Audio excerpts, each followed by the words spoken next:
The Sacred Bond, when souls choose their parents, lessons from Krishna and his two mothers. Welcome to the Sacred Karma podcast. I'm Vicky, your friend, philosopher, and guide. Today, we're going to explore one of the most profound questions a soul can ask. What makes someone truly your parent? Is it the body that gave birth to you, or the hands that held you through every storm? Is it blood that binds, or love that raises, nurtures, and sets you free?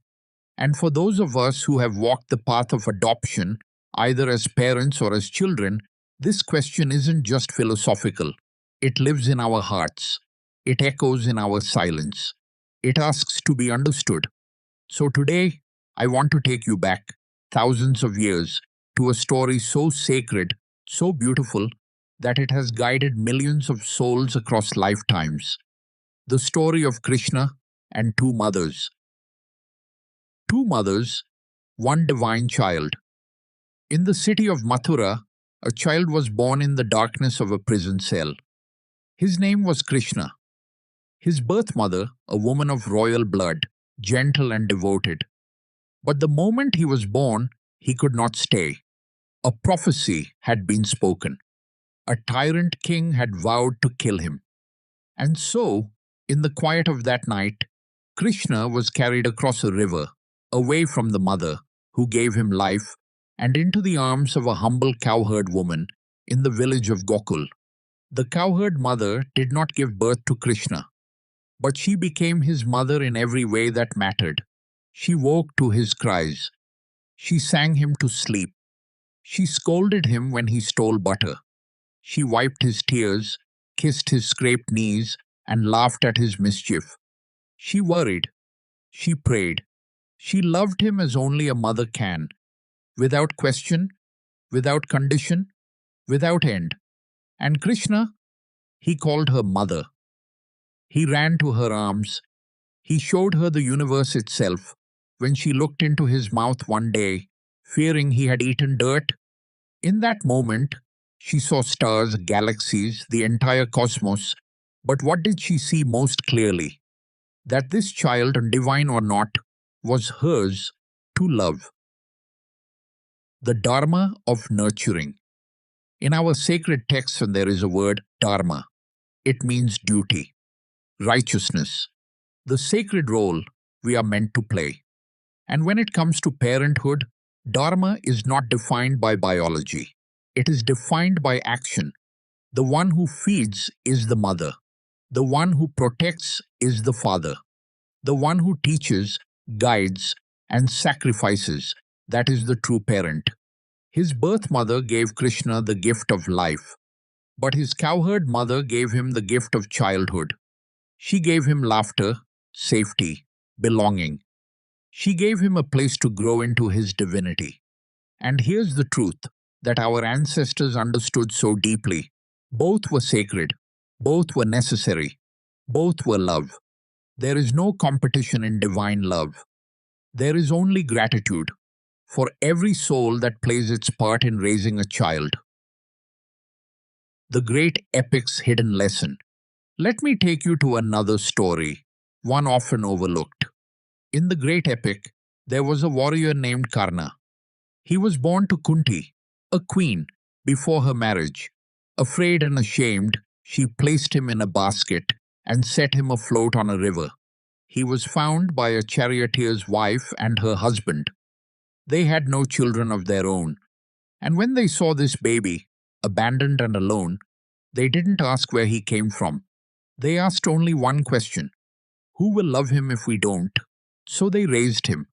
They gave him their name, their values, their pride. Karna grew to be one of the greatest warriors the world had ever seen. And even when he learned the truth that he was born a prince, he never abandoned his adoptive parents. He called them his parents until his last breath, because he understood what so many forget. Parenthood is not about where you start. It's about who walks with you. The guru and the child. In Hindu tradition, there's another sacred bond that mirrors this truth, the bond between a guru and a disciple. A guru is not your biological parent, but a true guru becomes more than a teacher. They become the one who sees your soul's potential. They challenge you. They believe in you. They reshape you. And the disciple, they bow not out of obligation, but out of reverence for the one who helped them remember who they truly are. This is why our ancestors said, Mother is divine, Father is divine, Teacher is divine. Not because of biology, but because of the sacred role they fulfill. A message to every child and parent. I want to pause here and speak to every adopted child listening and to every parent who has chosen to raise a child not born to them. Some children feel, for years, that they don't fully belong, and that feeling is real. It is valid.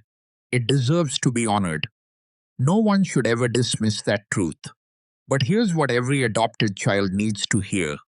You were not a second choice. You were a sacred calling. The parents who raised you did not love you less because you were not born to them. They loved you more because they chose to love you. Every day, in every moment. When you smiled, when you rebelled, when you struggled to understand where you fit, they chose you. Not out of duty, not out of pity, but because their soul recognized yours. And just as the cowherd mother did not need to birth Krishna to be his mother, biology was never the requirement for true parenthood. Only love was needed. And love is the only truth that matters. What the Vedas teach us.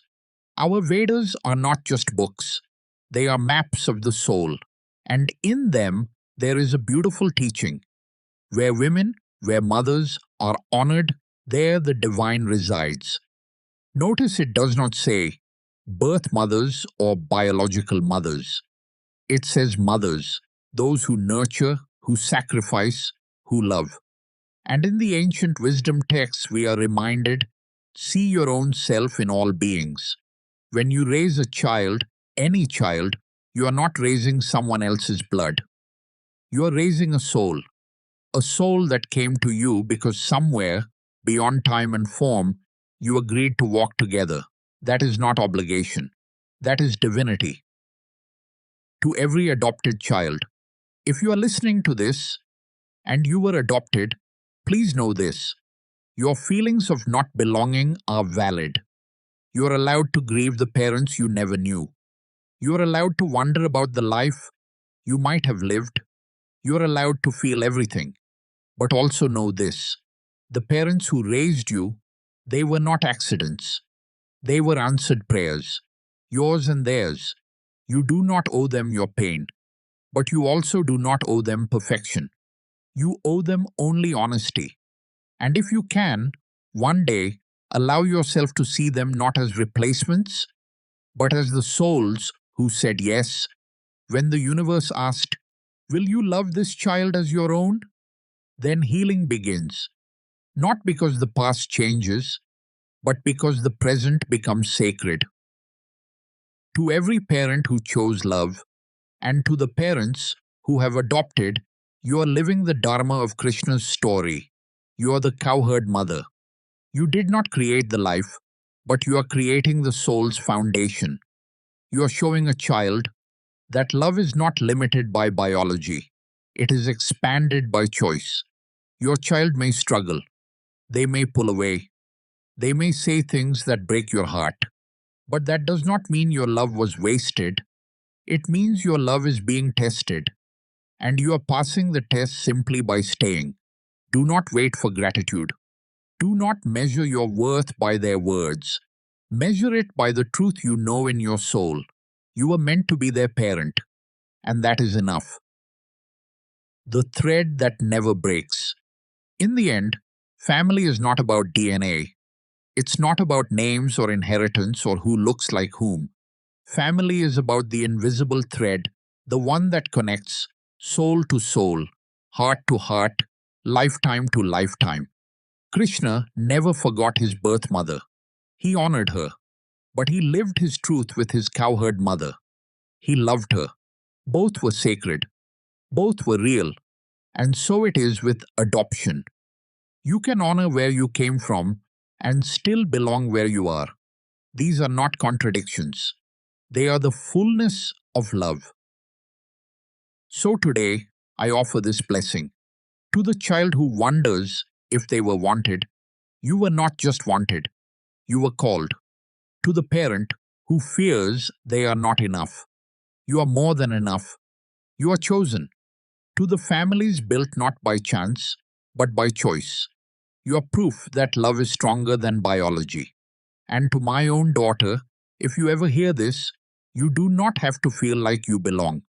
But know this, you do belong, not because I said so, but because your soul and mind made a promise, and I intend to keep it in this life and beyond. Thank you for joining me on this journey through the Sacred Karma podcast. Remember, blood may connect, but love defines. And every child who is raised with conscious love is a child of the divine. This is Vicky, signing off with love, grace, and peace, reminding you that family is not about where you start. It's about who holds you when you fall. Until next time, honor your sacred bonds, love without condition, and trust that every soul finds exactly the home it was meant to transform.